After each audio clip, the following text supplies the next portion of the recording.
Good morning po mga viewers.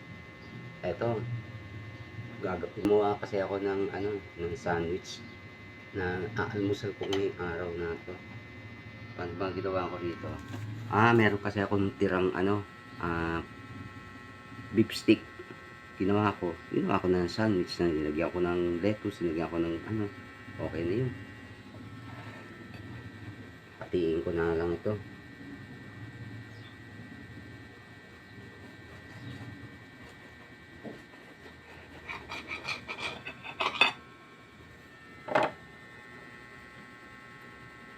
Wow, sarap po. Tignan nyo, sarap. Look at that. Oh, sarap. Hmm. Hmm. Kain na po ako, mga viewers. Hmm. Kayo po, ano po ba almusal natin? Hmm. Naisip ko lang ito kasi may natira kaming beef stick. Ginawa ko na lang.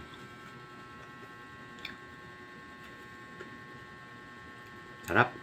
Okay rin pala, parang kumain ka ng shawarma.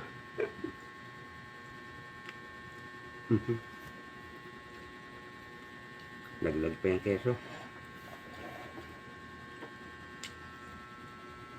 Sarap, sarap. Tapos magkakape tayo.